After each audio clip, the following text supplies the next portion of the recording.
So what actually is Tantra? You know, it's this thing that we see out there, and like yoga, it's been commercialized and watered down and broken into parts, and we see the lowest hanging fruit stuff out there. We'll talk about that later. But Tantra it's embracing life. It's like dancing when you want to dance, singing when you want to sing. It's life meeting life, like in the moment, without the mind filtering how we should be and how we shouldn't be.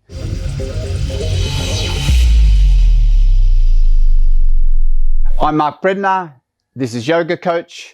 It's a channel for yoga teachers that want to step up in their teaching, that want to transition their business from studio to online and be at the leading edge of how yoga moves into the future.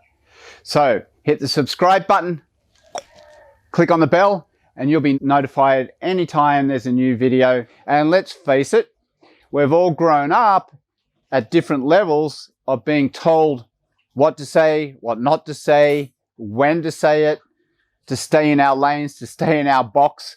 And if you step outside of that, you're drawn back in really quickly, right? Pulled back in, because once you step out of your lane, it makes everyone else uncomfortable. And if you're not willing to own it, they want to bring you back into the lane. So we're all moving in that same direction. As a tantrika, you're often living a different life, an inspired life. And the actual word itself breaks into two, seed syllables, tan and tra, Tanoti and Trayati. I learned this through my, Ishta tradition, Allen Finger. And Tanoti means to expand. It means to move past our comfort zone, to expand into the unknown. And what a mind does is it keeps us limited. It keeps us in a certain framework. So as we let go of those, as we push against those edges and allow ourselves to fall into being more expansive, to showing up with more of our potency, to showing up more with our hearts, with our singing, our dancing, with our wisdom, this is human nature, to expand. And then Trayati is when we do that. Trayati means like liberation. The more and more we feel liberated, the more and more we feel that we are less stuck. So it's expanding and expanding and expanding into ultimately full liberation, where you're simply meeting life, life meeting life. And so the key to that is the definition of yoga, yogaha chitta vritti nirodha, is to have mastery of all these movements of the mind, right, in the field of awareness. Because when your mind becomes still, when there's no ripples on the lake anymore, what's left? Now. Right? And that's what Tantra is. It's living in the now, moment to moment. When we look at a little kid, why we're drawn to them, why we kind of watch them and stare at them, is because they're at some level, being tantrikas. They're expressing themselves as they feel to, with much less filter. But we train them out of them. Don't worry, we train them out of it so that they operate in the way that the environment, that the situation, the culture, the government, the marketing wants us to do. Hey, it's heavy, right? It's heavy. It's a density, and we suffer from that. So all the tantric practices, the kriya practices, the laya yoga, it's all about getting ourselves out of the way, right?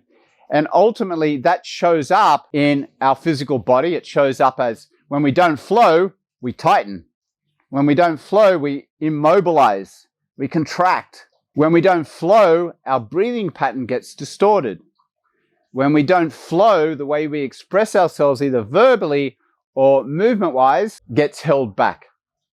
And we call that our patterns, our stories. It's our way of moving through the world, but it's very limited.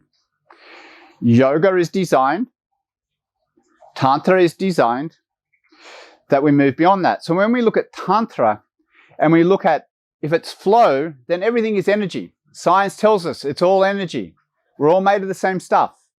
It's just energy moving from one place to another, and it's different densities of energy. The pole is a different density of energy to me, hopefully. Hopefully mine's higher. And we're trying to become more subtle human beings, more evolved human beings to vibrate at a higher pitch and frequency. So cool, because when you vibrate at a higher pitch and frequency, through the law of resonance, you start to draw in everything else vibrating at that pitch and frequency. That's why life can change very quickly. I say to my students, 12 months, 18 months, if you're consistent with your practice, life can be vastly different. It's because you're starting to understand and perceive vibrational information that wasn't available to you before. When we come back to this idea that everything's energy, energy vibrates. When it vibrates, it has a sound. The sound in its seed form is mantra. And we all have a song. We can't pick it up with our narrow range of hearing, but we're all making a sound. And that sound creates a form, what we call a yantra. And that yantra contains information. And that is the information that we are paying attention to and where we resonate at that level of information. So in Tantra, we're trying to expand, move past our limitations, open to new possibilities, liberate ourselves to live more and more in the moment. Because it's like we got this carrot hanging out the front here. And we've stopped becoming existential beings. We've stopped living in the moment, in now, and embracing it. And we're just following our minds around with this carrot, drawing us all around the place, right? And it drives us crazy. So how can we take that carrot away, right? And then simply meet this moment in an unfiltered way, in a way that's expansive, in a way that's powerful, in a way that's united.